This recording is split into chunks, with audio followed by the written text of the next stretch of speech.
स्वागत है आपका आज की इस वीडियो में, जहां पे हम बात करने वाले हैं ऑल आउट पेपर व्यू की। और भाई मैं क्या ही बोलूं, मतलब एक रिटर्न, दो रिटर्न, तीन बड़े रिटर्न आज के शो पे देखने को मिले। ऊपर से सीएम पंक का पहला मैच, मतलब डैनियल ब्रायन, एडम कोल, भाई सारा कुछ जो था टोनी खान के पास उन्होंने आज के शो में डाल दिया। Absolutely fantastic. ऑल आउट के बारे में हम बात करेंगे। एक 5 स्टार क्लासिक मैच हमें देखने को मिला। उसके ऊपर से गाइस बहुत सारे टॉकिंग पॉइंट्स है, जैसे कि मैंने फटाफट मेंशन कराई है।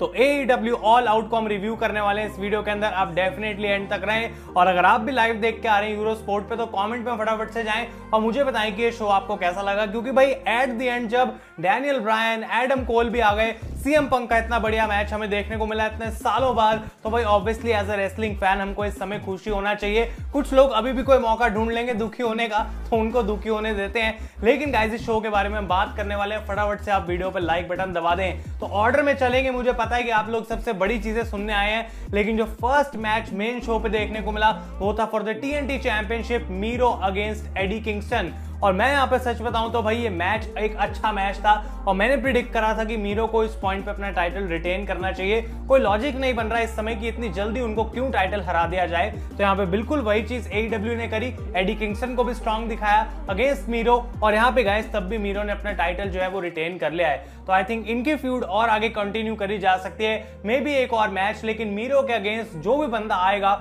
वो एक बहुत स्ट्रांग अपोनेंट होना चाहिए। एक लंबी बिल्ड में ऐसा लगना चाहिए कि हाँ ये एक्चुअली मीरो को बीट कर सकता है, और तभी मीरो की रेन खत्म होनी चाहिए।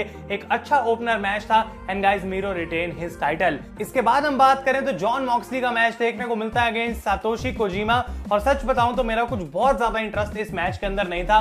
मैंने अपनी प्रेडिक्शंस वीडियो में यही बोला था कि हाँ भाई जो मेन चीज है इसके अंदर वो रेसलिंग होगी, क्योंकि हम जानते हैं कि जब भी एक जापानीज रेसलर आता है, वो भी एक वेटरन रेसलर, तो वो एक बढ़िया मैच देने वाला है अगेंस्ट जॉन मॉक्सली। और मॉक्सली भी अपनी लीग में भाई हम जानते हैं कितने बढ़िया हैं। तो ये एक अच्छा रेसलिंग मैच था डेफिनेटली। यहाँ पे कोई बॉच वगैरह का सीन नहीं था, और हमें भी जानते थे कि जॉन मॉक्सली को ये मैच जीतना है। तो उन्होंने यहाँ पे पैराडाइम शिफ्ट लगाई, इस मैच को वो जीत जाते हैं। लेकिन मैच के बाद गाइस बाहर आते हैं another Japanese legend Minoru Suzuki. जी हाँ, और वो आके यहाँ पे जॉन मॉक्सली को कन्फ्रंट करते हैं। इतना ही नहीं बल्कि उनको एक पाइल ड्राइवर भी लगाते हैं। और डायनामाइट में जो आने वाला शो है उसमें ऑफिशियल कर दिया गया है कि जॉन मॉक्सली लड़ने वाले अब मिनोरू सुजुकी से। और आई थिंक AEW यहाँ पे एक प्लान बना सकती है कि जब इतने सारे जापानीज रेसलर को एक एक करके जॉन मॉक्सली हरा रहे होंगे, जैसे कि कोजिमा या फिर हम बात करें सुजुकी को, तो फाइनली टानाहाशी जो है उनको ये बात लगेगी कि भाई मुझे न्यू जापान को डिफेंड करने के लिए जॉन मॉक्सली के अगेंस्ट जाना पड़ेगा।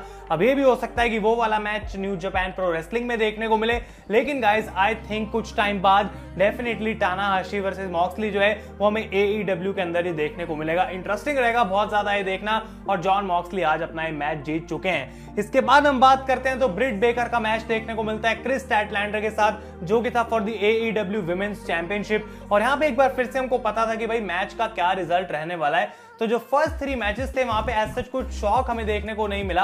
ये एक अच्छा मैच था। क्रिस स्टैटलैंडर हम जानते हैं एक बढ़िया रेसलर हैं, तो उन्होंने अपनी अच्छी परफॉर्मेंस यहाँ पे पुट इन करी। लेकिन eight the and guys lock jaw लगाया ब्रिट बेकर ने, और अपना टाइटल उन्होंने भी यहाँ पे रिटेन कर लिया है। तो बहुत ज्यादा डिटेल में हम इस मैच के बारे में बात नहीं करेंगे, क्योंकि आगे वही बहुत कुछ है बात करने के लिए। इसके बाद हम बात करें तो this was absolutely fantastic 5 star classic match, the Lucha Brothers against the Young Bucks for the AEW tag team titles inside a steel cage. मतलब ये बात मैंने प्रेडिक्शंस वीडियो में बोली थी कि भाई इस मैच से जो है आपको उम्मीदें लगा लेनी चाहिए, क्योंकि ये पोटेंशियली बहुत बढ़िया मैच होने वाला है। मे बी इस साल का बेस्ट टैग टीम मैच अगर हम बात करें, और आई थिंक उसके बहुत ज्यादा क्लोज आ गया है। क्योंकि मैंने सिर्फ इतना ही प्रिडिक्ट नहीं करा था, मैंने ये भी बोला था कि यहाँ पे एक टाइटल चेंज हमें देखने को मिल सकता है। और बिल्कुल गाइस AEW का सही डिसीजन आज हुआ, क्योंकि यंग बक्स अपने चैंपियनशिप्स हार चुके हैं अगेंस्ट लूचा ब्रदर्स। इस मैच के अंदर जिस तरीके से पहले इन्होंने अपनी क्विकनेस दिखाई और एजिलिटी यूज करके, इन्होंने रोप्स का यूज करके सारे मूव्स करे जो ये करते हैं ऑर्डिनरीली हर एक मैच के अंदर, लेकिन उसके अलावा स्टील केज का जिस तरीके से यूज करा गया वो बहुत बढ़िया था। एक पॉइंट मैच में देखने को मिलता है गाइस, जहां पे ब्रैंडन कटलर रिंग के अंदर एक जूता फेंक देते हैं जिसके नीचे लगे होते हैं टैग्स, और इन थंब टैग्स को जो है सीधा लूचास के सर पे मारते हैं यंग बक्स।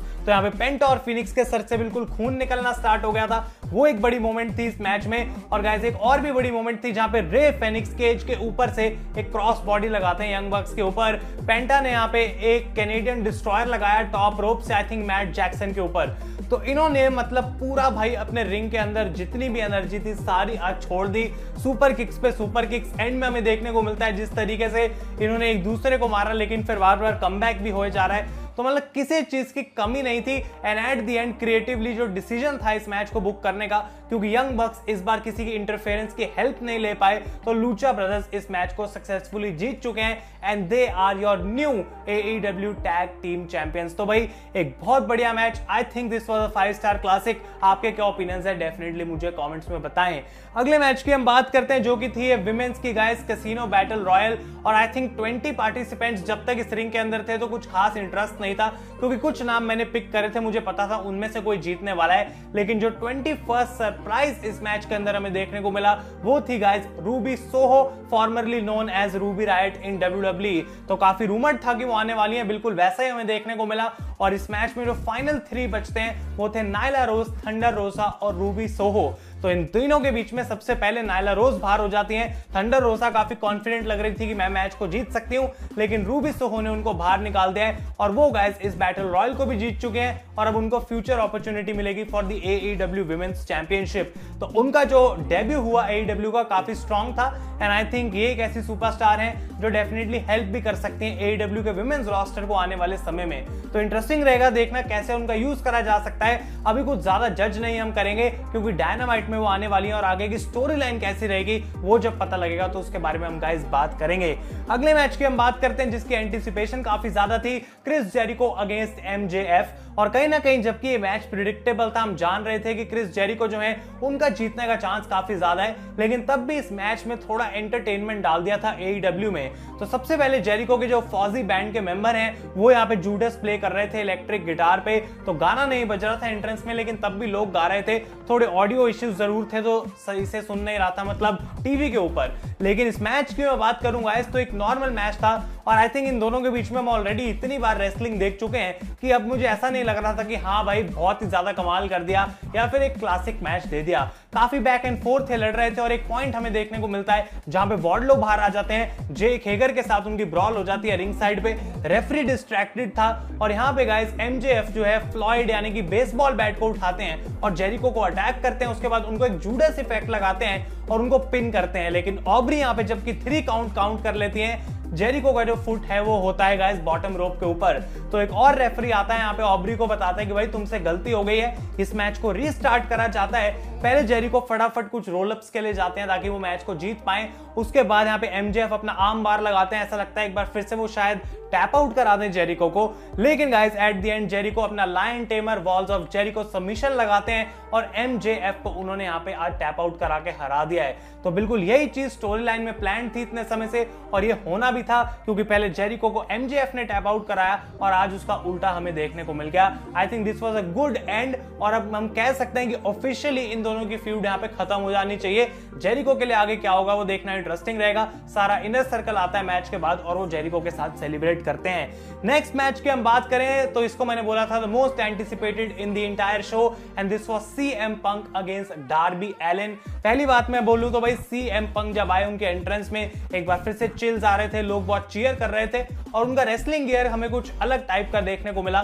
थोड़ा सेथ रॉलिंस टाइप गियर था लेकिन शिकागो वाली उसको फील दी गई थी, सारे स्टार्स जो उनकी पैंट पे थे। तो यहाँ पे CM पंक और डार्बी एलन, इससे एक्सपेक्टेशन ज्यादा थी।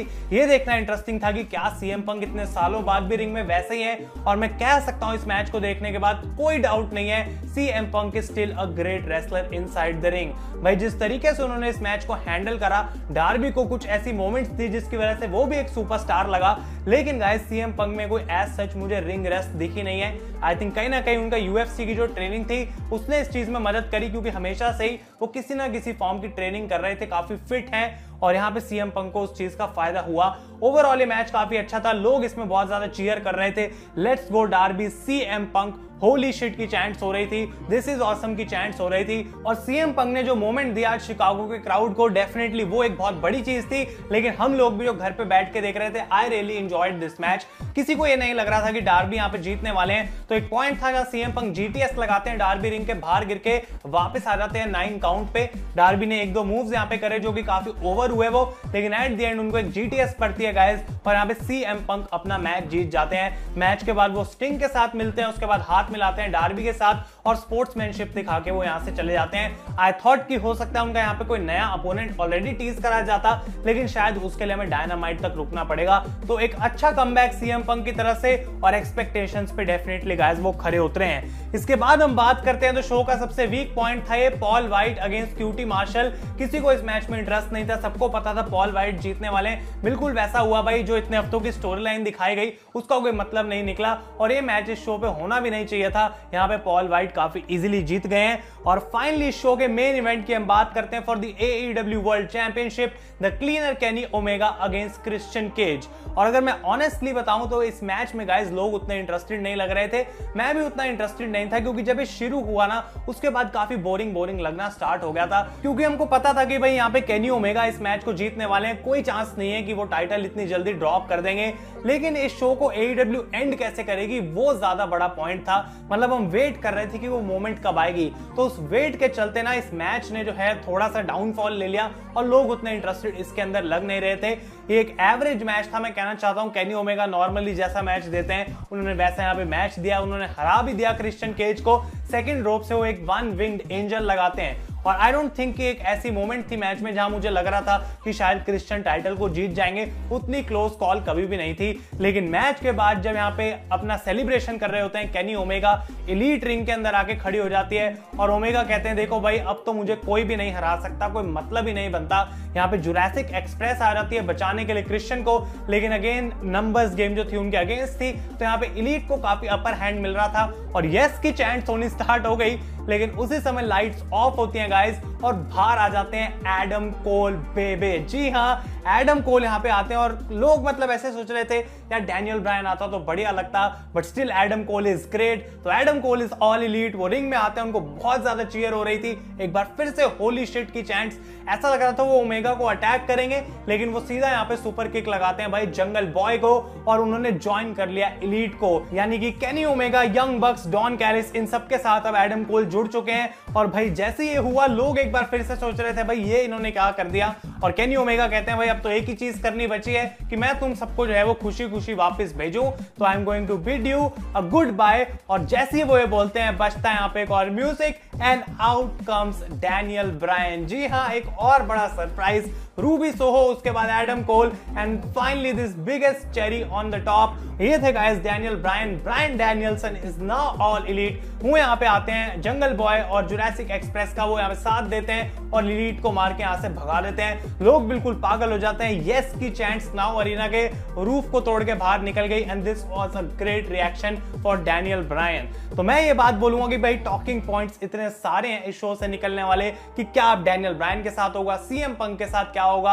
अब आखिर एडम कोल की क्या सिचुएशन है, और इसके बाद पीछे की डिटेल्स निकल के आएंगी, इनके कॉन्ट्रैक्ट की डिटेल्स निकल के आएंगी। तो बहुत सारी चीजें बात करने के लिए, लेकिन क्योंकि ये शो का रिव्यू था इसको हम यहीं पे खत्म करेंगे। आई नो बहुत ज्यादा एक्साइटमेंट है, लेकिन गाइस आप लोग अपने ओपिनियंस मुझे कमेंट्स में बताएं। आने वाली वीडियोस में हम बात करेंगे डेफिनेटली इन चीजों की। और अगर ये वीडियो पसंद आई है, पूरा शो पसंद आया, लाइक दबाना ना भूलें। तब तक के लिए thank you so much for watching.